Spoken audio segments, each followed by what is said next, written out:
प्रिय बंधुओं, धर्म प्रेमी सज्जनों, इस सृष्टि में आप सभी के दुखों का जो मूल कारण है वो क्या है? आज हम इस सत्संग के माध्यम से आप सभी को बताएंगे कि इस संसार में जो भी आपको दुख मिल रहे हैं, इस संसार में जितने भी जीव हैं उनको जो दुख मिल रहे हैं, उन दुखों का मूल कारण क्या है और उस कारण का निवारण क्या है। आप अपने दुखों से कैसे बच सकते हैं, इन दुखों को दूर कैसे कर सकते हैं, आज इस विषय पर हम आप सभी को बताएंगे। आज का जो सत्संग है बड़ा ही महत्वपूर्ण है, बहुत ही गहराई में ले जाने वाला सत्संग है। जब तक आप सभी अपने दुखों का कारण नहीं जानेंगे तब तक दुखों से बच भी नहीं सकते। भाई, जब कारण जानेंगे तो कारण को खत्म करेंगे, और जब कारण खत्म हो जाएगा तो कार्य होना बंद हो जाएगा। यानी जिस कारण से आपको दुख मिल रहा है उस कारण को जब आप खत्म कर देंगे तो आपको जो दुख मिल रहे हैं वो सारे दुख भी मिलना बंद हो जाएंगे। तो कारण क्या है और कारण का निवारण क्या है, दोनों चीज आज हम आप सभी को बताएंगे। सभी लोगों से निवेदन है कि सत्संग को बड़े ही ध्यान से श्रवण करना है, क्योंकि सत्संग बहुत महत्वपूर्ण है। अगर आज का सत्संग आपने पूरा श्रवण कर लिया और अपने अंदर उतार लिया तो दुख तो आपके संसार की दूर ही हो जाएंगे पूरे। इसी संदर्भ में आश्रम पे चल रहे निर्माण कार्य, सदगुरु की सेवा में, साधु संतों के भोजन भंडार की सेवा में, सदगुरु के परम भक्त श्री वस्ती राम कटारिया जी, जो अपनी कमाई का 10वां अंश सदैव दान करते हैं, उनके द्वारा सदगुरु की सेवा में अति सुंदर उनकी कमाई का 10वां अंश दान आया है। खूब खूब आशीर्वाद। सज्जनों, इस संसार में आपको जितने भी जीव जंतु हैं, इंसान हैं, जानवर हैं, पशु हैं, पक्षी हैं, जितने भी लोग हैं, सबको 3 तरह के दुख हैं। जितने भी लोग इस संसार में हैं सबको 3 तरह के दुख हैं। कौन कौन से? तन का दुख, मन का दुख और जन्म मरण का दुख। तन का दुख, मन का दुख और जन्म मरण का दुख, ये 3 दुख ऐसे हैं जो संसार में प्रत्येक जीव, प्रत्येक मनुष्य, प्रत्येक पशु, प्रत्येक पक्षी, प्रत्येक जानवर को लगा हुआ है। तन के दुख में जो सबसे पहला दुख है तन का दुख, उसमें क्या आता है? इस संसार में आपके शरीर में अनेक प्रकार की बीमारियां लगती हैं, जैसे कैंसर है, टीबी है, शुगर है, हार्ट की बीमारी है, ब्लड प्रेशर की बीमारी है, बुखार है, जुखाम है, स्नोफेरिया है, टॉन्सिल है। तरह तरह की बीमारियां ऐसी हैं कि जो लग जाने के बाद कुछ बीमारियां तो ऐसी कि जीवन पर्यंत के लिए ठीक ही नहीं होती, जब तक शरीर है तब तक लगी ही रहती। और उन बीमारियों को लगने के बाद आपको बहुत कष्ट होता है। जानवरों को भी बीमारियां होती हैं, पशु पक्षियों को भी होती हैं, इंसानों को भी होती हैं, सबको ये तन का दुख जो है मिलता है। तन के दुख में एक दुख और भी आता है। जैसे आप सभी विचार करें, जंगल में शेर हिरन को जब पकड़ता है तो शेर का एक स्वभाव है, स्वाभाविक गुण है कि कभी भी मरे हुए जानवर को शेर नहीं खाता। शेर जब भी भोजन करता है, अपना शिकार करता है, तो जीवित ही शेर जानवर को खाता है। जानवर मर जाए तो शेर नहीं खाता है। उसे क्या करता है, शेर शिकार पर, जानवर पर या हिरन पर वार कर देता है, उसे घायल कर देता है, घायल करके गिरा देता है, गिराने के बाद उसको फाड़ कर खाता है। हिरन चिल्लाता है, जानवर चिल्लाता है, शेर उसे जीवित ही फाड़ फाड़ कर खा रहा है। अब विचार करिए कितना भारी दुख है ये तन का दुख है। आप विचार करिए कि आपको कोई जीवित ही काट रहा हो, कितना असहनीय कष्ट होगा जब कोई आपको काटेगा। तो ठीक इसी प्रकार से शेर जानवरों को फाड़ फाड़ कर, चीर चीर कर खाता है। ये सारे दुख जो होते हैं वो तन के दुख में गिने जाते हैं। आप देखें, जंगलों में एक जानवर का शिकार बनता है, एक दूसरे को फाड़ कर खाते हैं। ये सारा दुख जो आता है वो तन के दुख में आता है। इसके बाद आता है मन का दुख। मन का दुख इस संसार में बहुत बड़ा दुख है। मन का दुख इस संसार में बहुत ही बड़ा दुख है। मन का दुख होता है मन की इच्छाओं की पूर्ति ना होना, मन का दुख है। आप जो इच्छा करते हैं उस इच्छा को पूरी नहीं कर पाते, आपकी आशाएं पूरी नहीं होती हैं, आपको दुख होता है, आपको कष्ट होता है। इस संसार में इच्छाओं की पूर्ति ना होना मन का दुख है। कभी इच्छाओं की पूर्ति नहीं होती, सदैव मन दुखी रहता है। दूसरे मन का दुख यह है कि आप एक दूसरे की बात को नहीं समझ पाते, एक दूसरे की मन की विचारधारा को नहीं समझ पाते, कष्ट होता है। बाप बेटा को समझाता है कि देख बेटा पढ़ाई कर, बेटा पढ़ाई नहीं करता, बाप डांटते हैं, मारते हैं, कड़ा शासन करते हैं। बेटे को लगता है कि पिताजी हमको प्यार नहीं करते, हमको मानते नहीं हैं, बड़ा डांटते हैं, बड़ा गाली देते हैं, मारते हैं, हमें प्यार नहीं करते मेरे पिताजी। और इस सोच करके बाप और बेटे में झगड़ा होता है। जबकि पिता की सोच होती कि मैं अपने बच्चे को डांटूं ताकि वो पढ़े, मैं अपने बच्चे को दबाव दूं ताकि वो पढ़ लिख कर कुछ अच्छा कार्य कर सके, ऑफिसर बन सके, कुछ कर सके, उसे जीवन में कोई तकलीफ ना आए, उसका जीवन संवर जाए। पिता की सोच जो होती है बच्चे के प्रति बहुत ही अच्छी और निर्मल होती है।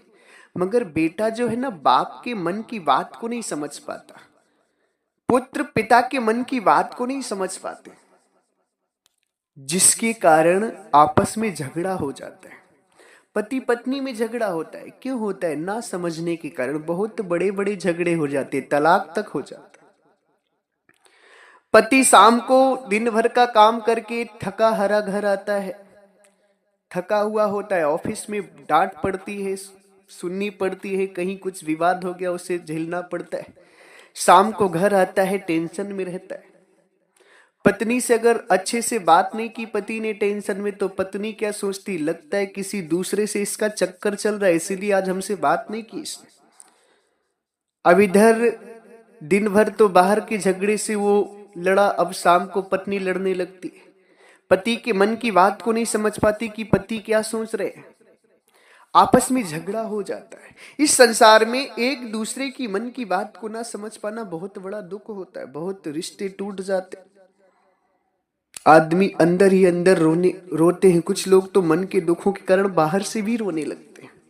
बहुत दुख है इस संसार में मन का। फिर जन्म मरण का दुख आता है। सज्जनों, इन दुखों को जानने के बाद आपको इनका कारण पता चलेगा और कारण का निवारण पता चलेगा। इसलिए सत्संग को पूरा जरूर श्रवण करिएगा। जन्म के समय माता के गर्भ में 9 माह पैर ऊपर और सर नीचे करके रहना पड़ता है।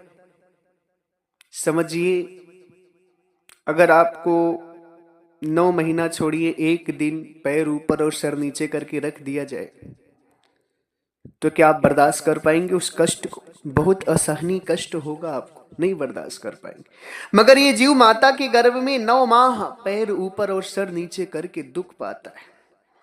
जन्म का दुख है, उसके बाद जब ये शरीर छूटता है, इस आत्मा ने बहुत अच्छे से इस शरीर को पाला था, अपना समझा था, मगर जब लास्ट में छूटता है तो बहुत दुख होता है।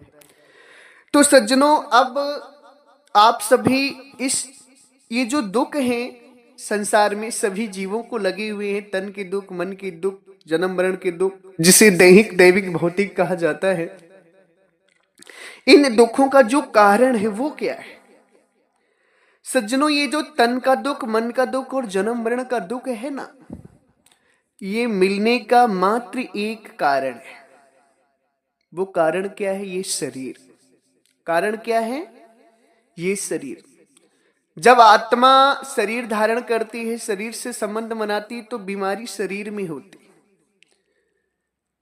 बीमारी किस में होती? शरीर में। शरीर पकड़ने की वजह से ही ये तीनों कष्ट लगे हुए हैं। तन का दुख शरीर में होता है, मन का दुख भी शरीर पकड़ने की वजह से होता है, और जन्म मरण का दुख भी शरीर की वजह से ही होता है।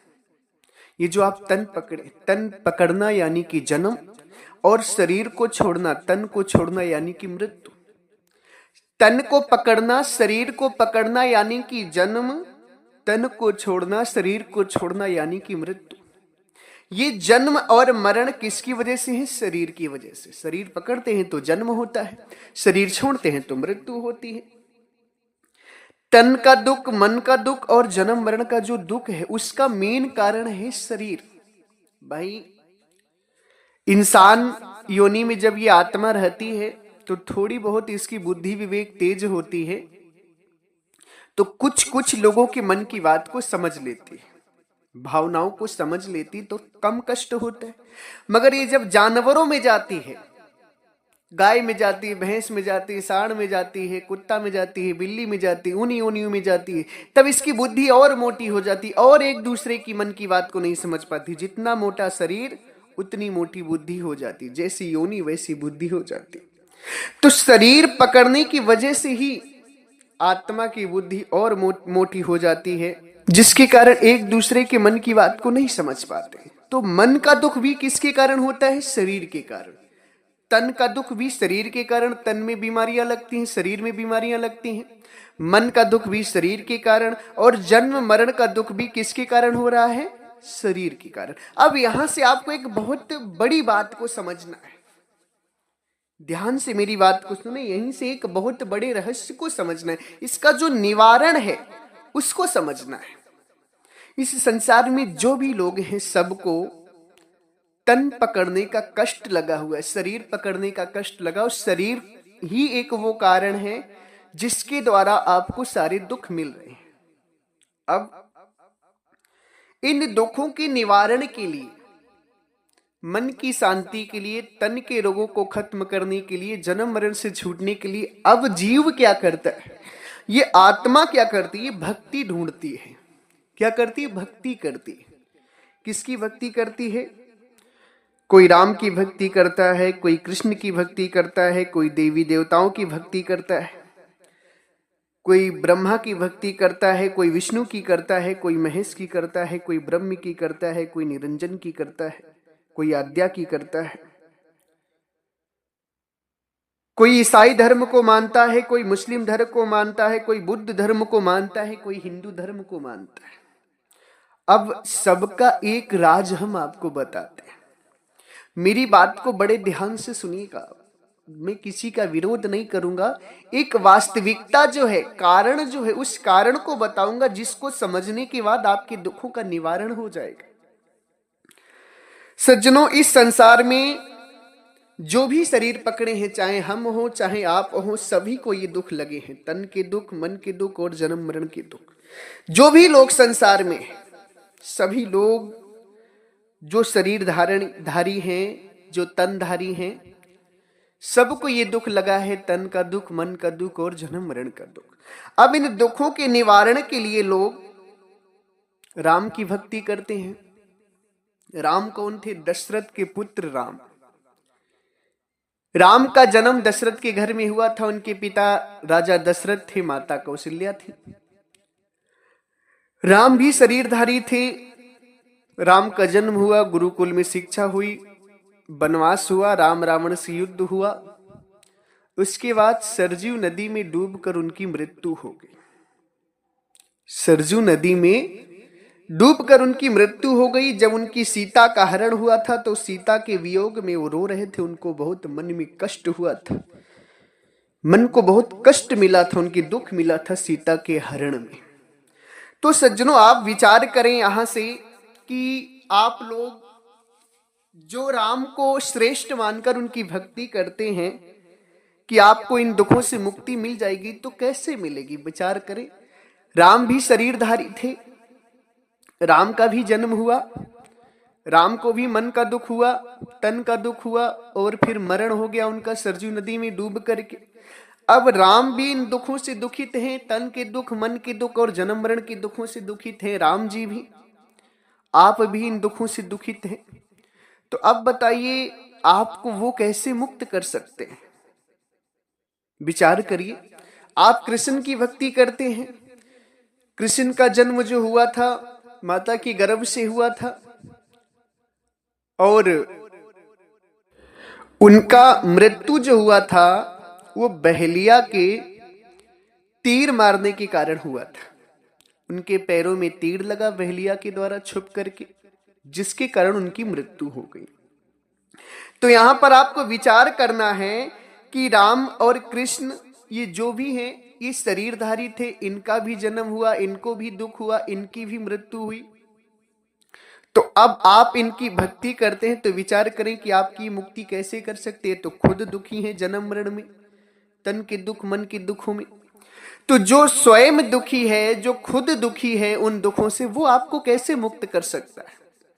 सतगुरु कबीर साहब कहते हैं, बंधे को बंधा मिले, छूटे कवनि उपाय, कर सेवा निर्बंध की, पल में लेती छुड़ाई। सदगुरु कहते हैं, बंधे हुए व्यक्ति को बंधा हुआ व्यक्ति किस माध्यम से छुड़ा सकता है, किस उपाय से छुड़ा सकता है? जैसे दो पेड़ हैं और दो व्यक्ति हैं। एक का नाम है रमेश, दूसरे का नाम है सुरेश। दोनों एक एक खंभे में बंधे हुए हैं। दोनों पूरी तरह से एक एक खंभे में बंधे हुए हैं, रमेश भी और सुरेश भी। अब रमेश सुरेश से विनती करें कि भैया सुरेश, मैं आपकी विनती करता हूं, पूजा आराधना करता हूं, आप मुझे इस बंधन से मुक्त कर दें। तो क्या सुरेश उसे मुक्त कर सकता है? क्योंकि सुरेश तो पहले से ही बंधे हुए हैं।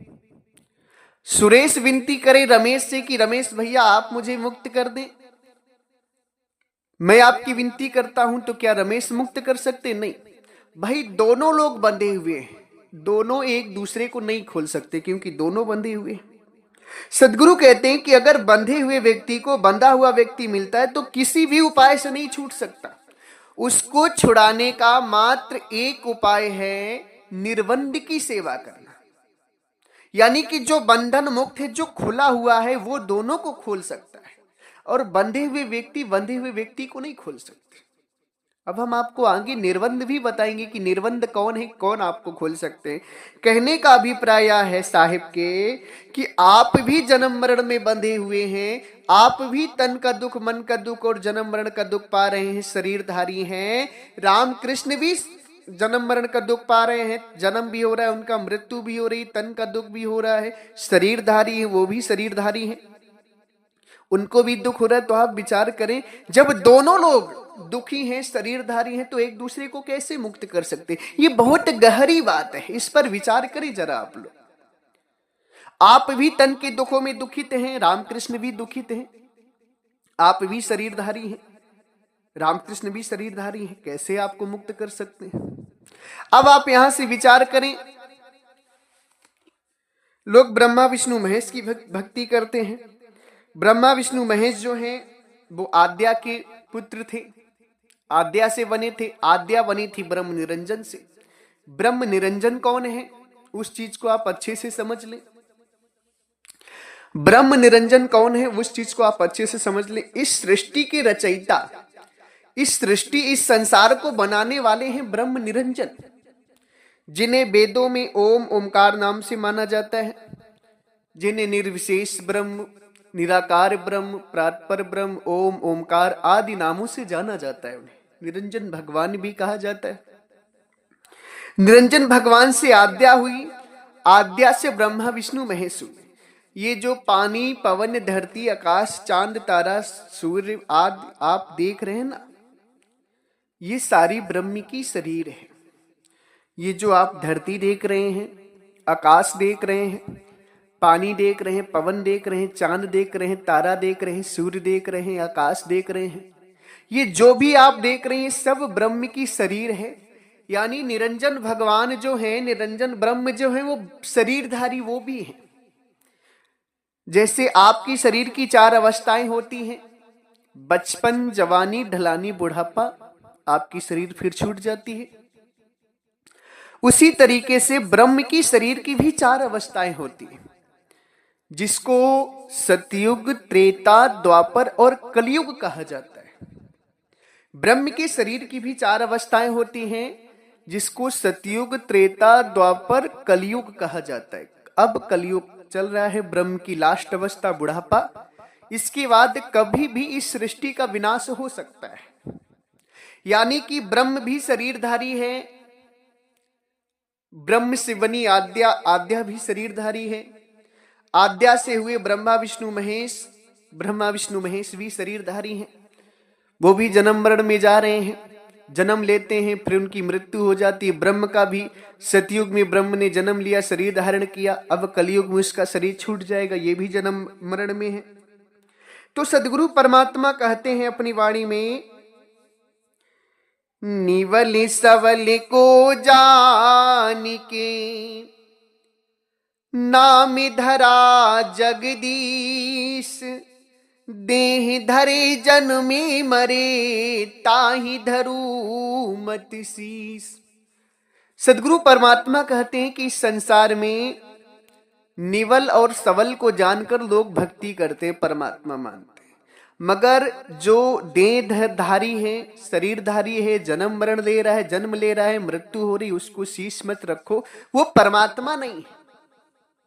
निवल सबल जानकर नाम धरा जगदीश, निवल सबल को जानकर नाम धरे जगदीश। यानी कि संसार के लोग क्या करते हैं कि जो बलवान होता है, जो बलवान होता है उसकी भक्ति करते हैं। जैसे उनकी हनुमान जी की भक्ति करते हैं लोग, क्यों? क्योंकि वो बहुत बलवान थे, बल के कारण हनुमान की भक्ति करते हैं।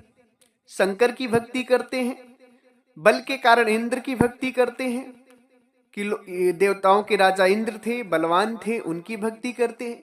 संसार में जो ताकतवर होता है लोग उसे ही परमात्मा मान लेते हैं। मगर सदगुरु कबीर साहब कहते हैं कि निवल सबल यानी ताकतवर या दुर्लभ से परमात्मा का कोई लेना देना नहीं। कमजोर या ताकतवर, कमजोर या बलवान से परमात्मा का कोई लेना देना नहीं। कमजोर या ताकतवर जीव होता है, परमात्मा नहीं।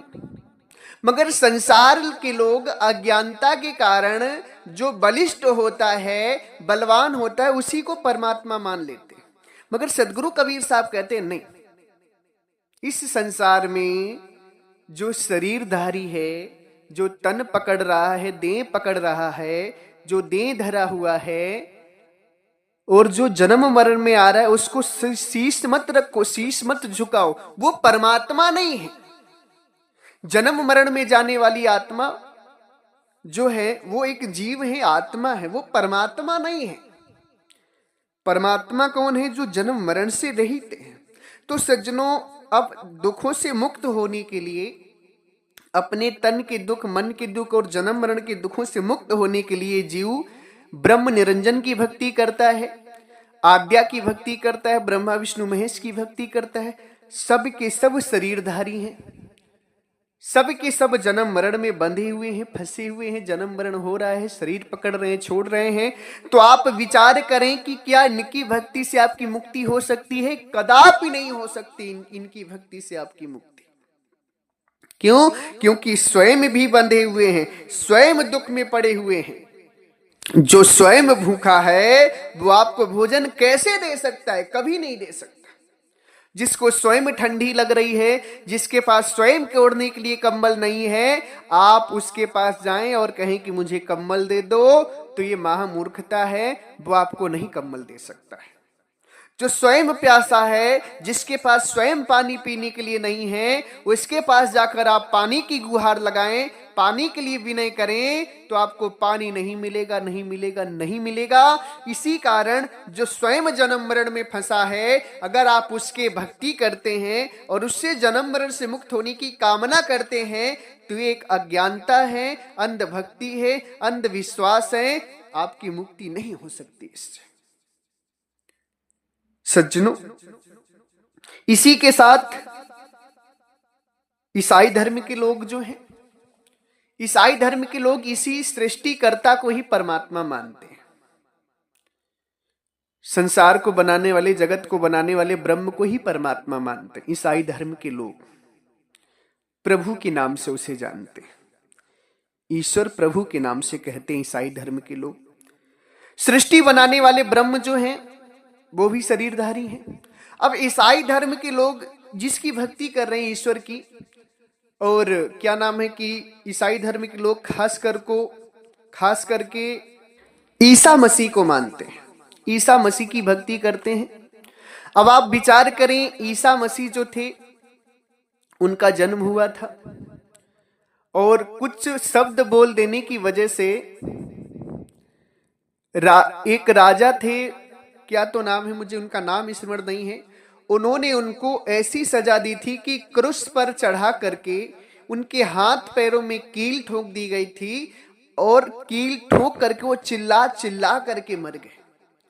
जो अपनी रक्षा नहीं कर पाए, जो स्वयं शरीरधारी हैं, जन्म मरण में जा रहे हैं। अब आप विचार करें ईसाई धर्म के लोग कि उनकी भक्ति करने के से आपकी मुक्ति कैसे होगी।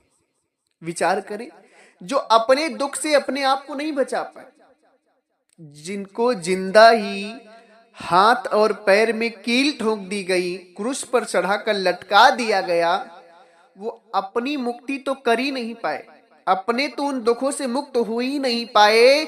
आपको मुक्त कैसे करेंगे? आप जरा विचार करें। क्योंकि बिना विचारे जो करे फिर पाछे पछताए, काम बिगाड़े अपना जग में होत हंसाए। जो बिना विचार के काम करता है वो पछताता है। जैसे ईसाई धर्म के लोग बिना विचार के काम करते हैं। वो या नहीं विचार कर पाते कि ईसा मसीह जो थे जब अपने दुख को दूर ही नहीं कर पाए तो आपके दुख को कैसे दूर करें। और ईसा मसीह जिसे प्रभु मानते थे वो सृष्टिकर्ता ब्रह्म को ही प्रभु मानते, और ब्रह्म जन्म मरण में फंसा हुआ है। ब्रह्म को ही मुस्लिम धर्म के लोग परमेश्वर अल्लाह मानते हैं।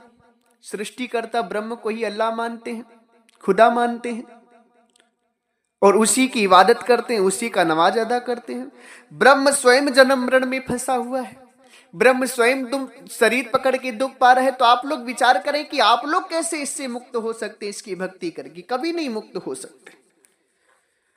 ब्रह्म की भक्ति करके, अल्लाह की भक्ति करके या परमेश्वर प्रभु की भक्ति करके आप मुक्त नहीं हो सकते। क्योंकि ब्रह्म को ही ईसाई परमेश्वर मानते हैं, अल्लाह खुदा मानते हैं, और मुस्लिम ईसाई जो हैं परमेश्वर मानते हैं, प्रभु मानते हैं। मुस्लिम जो हैं अल्लाह मानते हैं, खुदा मानते हैं। ये लोग जो भी हैं ये इसी शरीरधारी ब्रह्म की ही भक्ति करते हैं, और जो शरीरधारी है उससे आपकी मुक्ति हो ही नहीं सकती। सदगुरु कबीर साहब कहते हैं,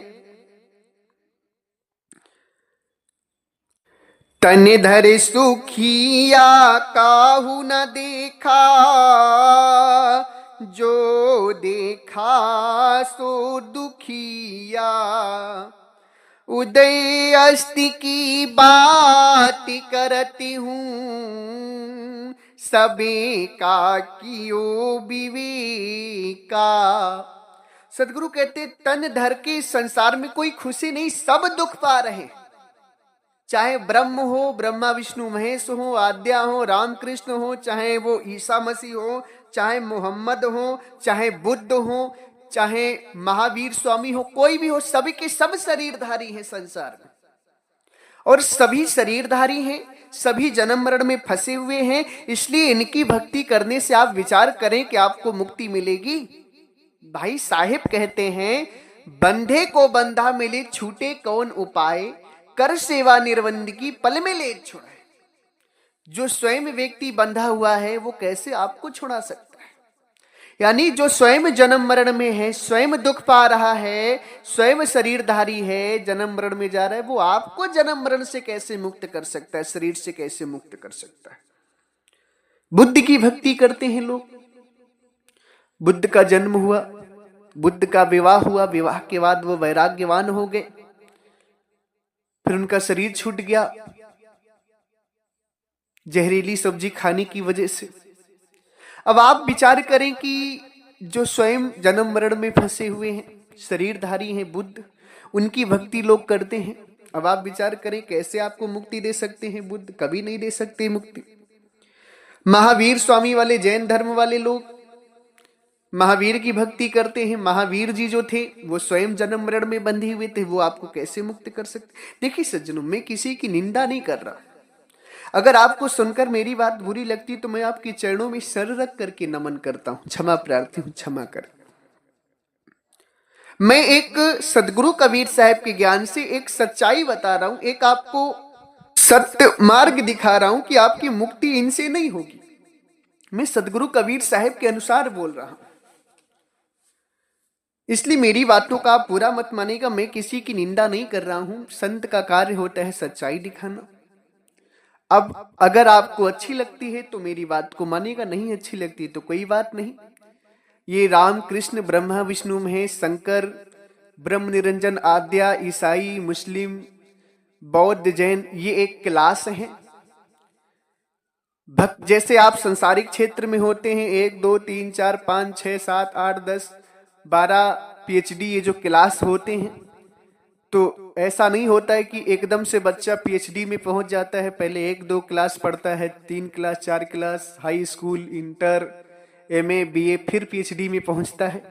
उसी तरीके से इस संसार में जो भक्तियां हैं, रामकृष्ण एक क्लास हैं, ब्रह्मा विष्णु महेश भी क्लास हैं, आद्या भी क्लास हैं, ब्रह्म निरंजन भी एक क्लास हैं भक्ति के। ईसाई धर्म भी एक क्लास है। ईसाई धर्म के बाद मुस्लिम धर्म भी एक क्लास है, बौद्ध धर्म, जैन धर्म, सिख धर्म, ये सब एक क्लास हैं। और क्लास के बाद असली जो भक्ति है परमात्मा सदगुरु कबीर साहब की, वो असली भक्ति है।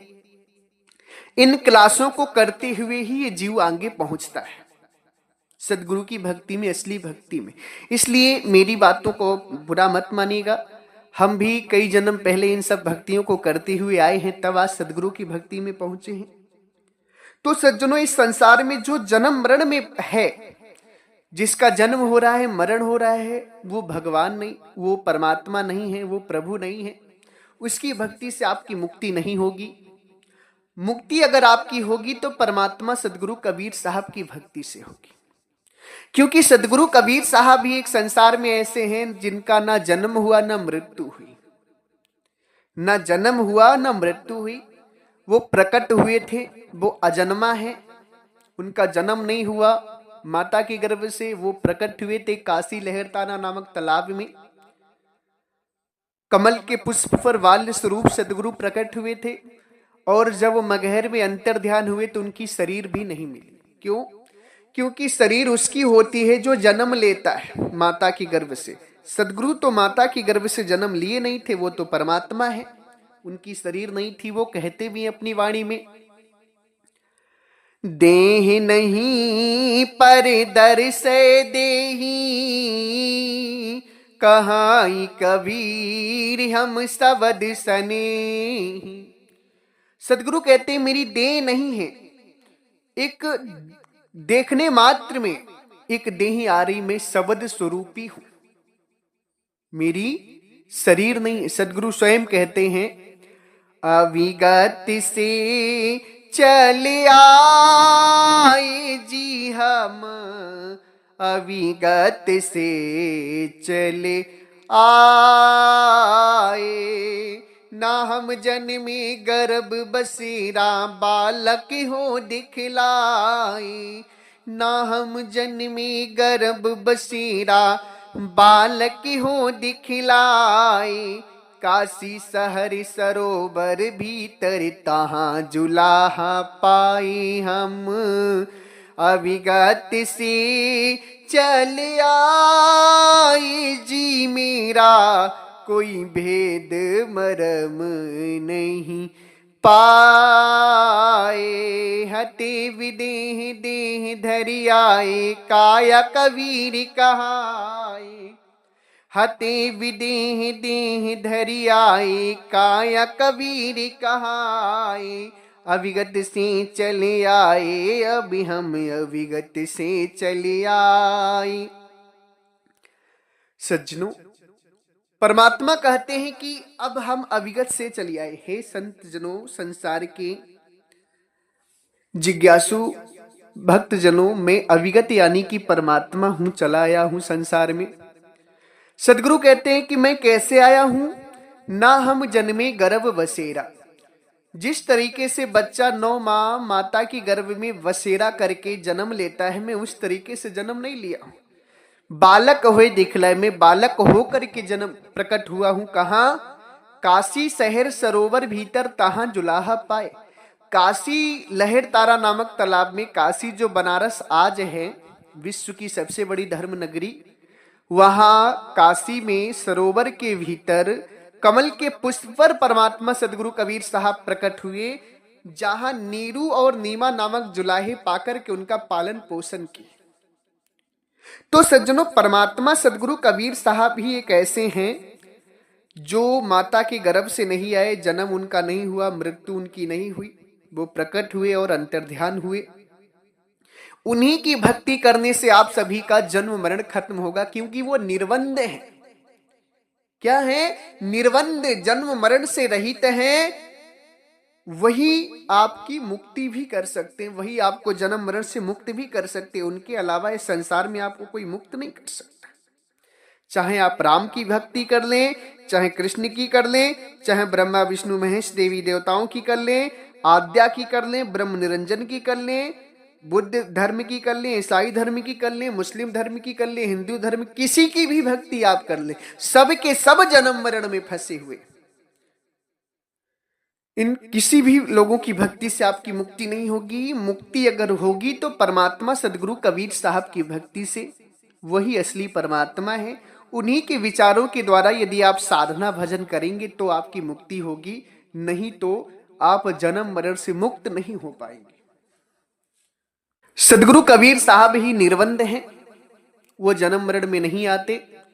वो कह रहे हैं अपनी वाणी में, धरती हती ना पग धरूं, नीर नहता नहाऊं, माता से जन्म्या नहीं, छीर कहाँ ते खाऊं। सदगुरु कह रहे हैं, ऐसी धरती नहीं जो मैं पग धरूं, ना नीर है कि नहाऊं। मैंने माता से जन्म ही नहीं लिया है, माता से जन्मा नहीं, छीर कहाँ ते खाऊं। पानी से पैदा नहीं, श्वासा नहीं शरीर, कछु आहार करते नहीं, तिनकर नाम कबीर। सदगुरु कहते हैं, पानी से पैदा यानी रजवीर से पैदा हुई मेरी शरीर नहीं, मैं रजवीर से पैदा नहीं हुआ। श्वासा नहीं शरीर, मेरी 5 तत्व की बनी श्वास रूपी शरीर नहीं, श्वासाहित शरीर नहीं मेरी, नहीं मैं अन्न आहार करता हूं, मेरा नाम कबीर है। परमात्मा सदगुरु कबीर साहब स्वयं अपने विषय में बताते हैं। तो आपकी जो मुक्ति है केवल और केवल सदगुरु कबीर साहब की भक्ति से होगी। इनके अलावा आप किसी की भी भक्ति कर लें, सब शरीरधारी हैं, किसी की भक्ति से मुक्ति नहीं होगी। इसलिए अपने विचार को बदलें, परमात्मा सदगुरु कबीर साहब की भक्ति करें। इसी के साथ मैं अपनी वाणी को विराम देता हूं। आप जो भी लोग सत्संग को सुन रहे हो, सभी लोग इस सत्संग को खूब ज्यादा से ज्यादा शेयर करें और भी लोगों को सत्संग को भेजें, लोगों को दिखाएं, चिताएं, समझाएं, ताकि लोग चेतें और अपने असली परमात्मा को जानकर अपने जीवन का कल्याण कर सकें। ये एक बहुत बड़ी सेवा है, बहुत बड़ा परमार्थ का कार्य है। इस परमार्थ को कमाएं और सभी पर सत्संग को शेयर करें। साथ ही साथ हमारे आश्रम से 5 किताबें प्रकाशित हैं। आप सभी जिन भी भक्त हंस जनों को चाहिए, वो स्क्रीन पर दिए हुए हमारे नंबर पे संपर्क कर लें। इसी के साथ अगर हमारी वाणी वचनों से शब्दों से आप सभी किसी भी संत महापुरुष भक्त हंस जनों को कष्ट लगा हो या दुख लगा हो तो हम आप सभी के चरणों में सिर रख करके क्षमा प्रार्थी हैं। आप लोग मुझे क्षमा करिएगा। एक बार प्रेम से बोलिए सर्वव्यापक सर्व पूजनी परम पिता परमात्मा सदगुरु बंदी छोर कबीर साहिब को साहिब बंदगी साहिब।